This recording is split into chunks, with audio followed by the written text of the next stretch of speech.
Selon une étude menée par ENDA en 2008, le Sénégal comptait plus de 100 000 enfants impliqués dans l'industrie de la mendicité, ce qui correspondait à un chiffre d'affaires dépassant les 2,5 milliards de francs CFA par an.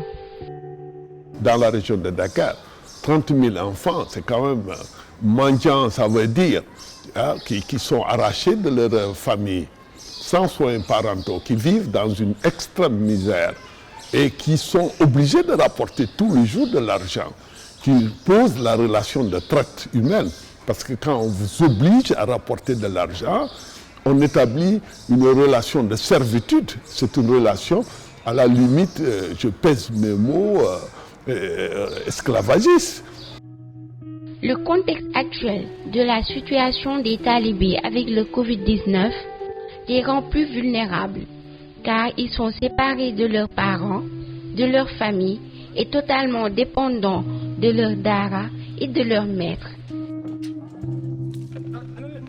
Ils sont régulièrement soumis à des violences physiques et psychologiques de leur part et vivent dans des conditions de surpopulation, de promiscuité et les conditions malsaines qui les exposent à toutes sortes de maladies. Les conditions de vie de ces enfants, ça c'est un premier facteur. Le deuxième facteur, c'est qu'on retrouve ces jeunes enfants-là dans la rue. L'enfant n'a pas sa place dans la rue.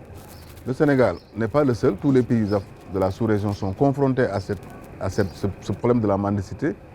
Et sur la base du protocole facultatif à la Convention des Nations Unies contre la criminalité transnationale organisée, et qu'on appelle le protocole 1 relatif à la lutte contre la traite des personnes, en particulier des femmes et des enfants, le Sénégal est parti, tous les pays sont partis.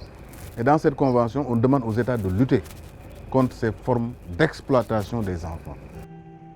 Conformément à l'état d'urgence décrété le 23 mars 2020 par le président Macky Sall et aux mesures édictées par le gouvernement, le ministère de la Femme, de la Famille, du Genre et de la Protection de l'Enfance, dans le cadre du secrétariat exécutif national de protection de l'enfant et de la stratégie nationale de protection de l'enfance, SNPE, avec la participation des principaux acteurs institutionnels et partenaires, initié le projet Zéro enfant dans la rue qui s'articule autour de 3 axes.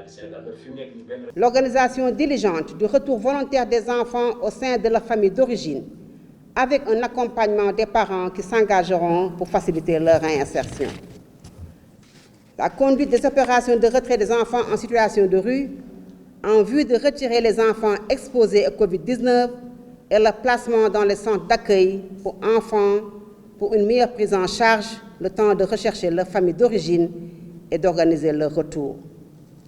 Ces opérations seront coordonnées au niveau central par une cellule de coordination et de veille et de suivi que je préside. Elles seront conduites sans délai au niveau des CDPE, Comité départemental de protection de l'enfant, en étroite collaboration avec les autorités administratives, en vue de consolider les orientations définies par le chef de l'État. C'est dans ce contexte que le Haut Commissariat des Nations Unies aux droits de l'homme, HCDH, a entamé des discussions avec des partenaires gouvernementaux, notamment le ministère de la Justice et le ministère de la Femme, afin d'identifier les besoins pour renforcer la résilience des enfants face à la pandémie Covid-19. Aujourd'hui, dans le cadre de la pandémie, du cadre du Covid, nous sommes en train d'accompagner l'État du Sénégal dans la mise en œuvre de ses recommandations et des obligations internationales et régionales de la protéger et promouvoir les droits des enfants au Sénégal. À la suite des discussions tenues avec les partenaires, il a été retenu de soutenir les efforts fournis pour retenir et réintégrer les enfants talibés en situation de rue dans leur famille, aussi bien au niveau national que local, en accompagnant les actions déployées par les comités départementaux de protection de l'enfant de Ziguinchor, Fatick, Rufisque, Tivaouane et Dagana. Vu le rush qu'il y a eu au niveau des centres d'accueil et de prise en charge, mais également au niveau des comités départementaux de protection de l'enfant, nous avons reçu des requêtes de ces 10 comités, mais également du gouvernement, du ministère de la Famille et du ministère de la Justice à travers la DSPS.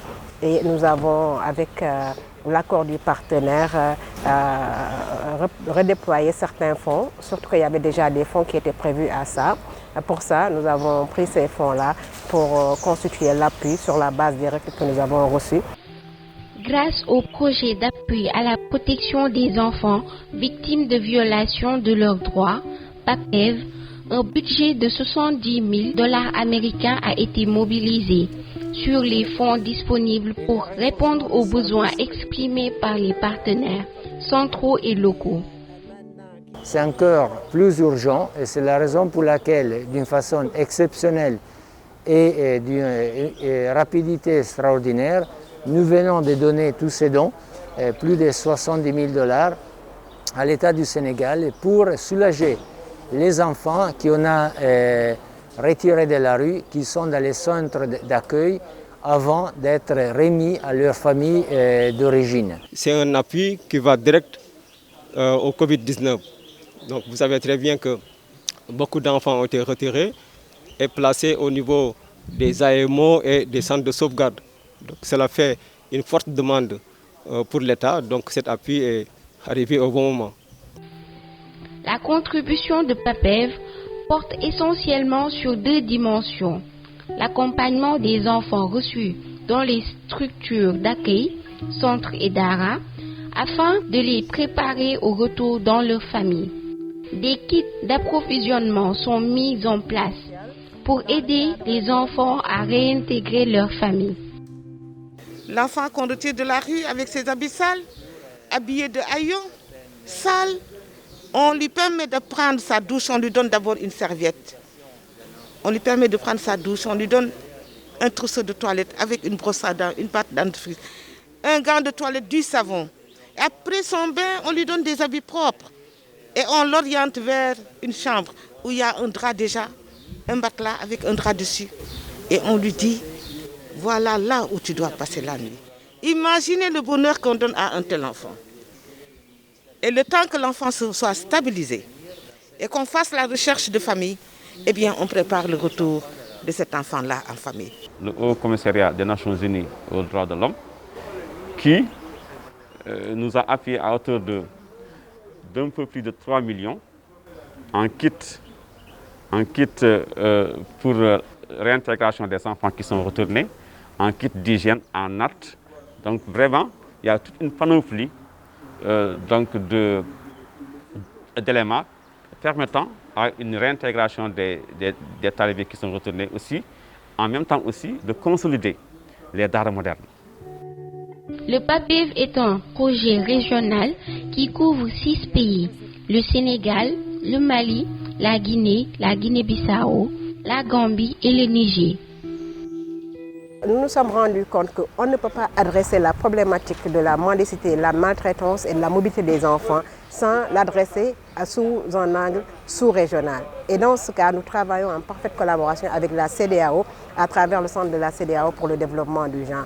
Donc dans chaque pays, nous développons un programme. Nous avons un programme régional qui est décliné dans chaque pays selon le contexte. Donc c'est cette collaboration qui permet de freiner cette mendicité, cette mobilité et cette maltraitance des enfants, parce que nous avons prévu des activités entre les pays, des activités régionales qui permettent d'adresser effectivement cette problématique-là afin de la régler définitivement. Le projet PAPEV est financé par la coopération italienne. L'Italie a financé cette initiative avec une enveloppe de 3 millions d'euros pour vraiment assurer le respect des droits des enfants. Donc aujourd'hui, on est particulièrement ravis de cette initiative en considération de la crise Covid que tout le monde est en train de vivre. Dans ce centre d'accueil de Rufisque, les talibés qui ont été retirés de la rue par le gouvernement font partie des bénéficiaires de l'aide apportée par le HCDH à travers le projet PAPEV pour faciliter leur retour dans leur famille et leur réintégration. Et condamnation lool loolu sax laa bëggoon waaw bëgg naa ñu bu baax a baax te foofu tamit nuñ fa nekkee neex na rafet na baax na wax dëgg yàlla daal man naw naa leen. Ces enfants vont repartir avec quelque chose de plus. En dehors des sacs, ils vont repartir avec la conviction que des inconnus se sont investis. Des inconnus se sont engagés, se sont impliqués, rien que pour les aider à avoir un monde meilleur et digne de leur existence. Et c'est pourquoi, en tout cas, nous voulons, à cette occasion, réaffirmer tous les remerciements de notre CDPE en direction du Haut-Commissariat et par-delà le Haut-Commissariat, tous ceux qui se sont investis pour faire en sorte que cette action soit possible.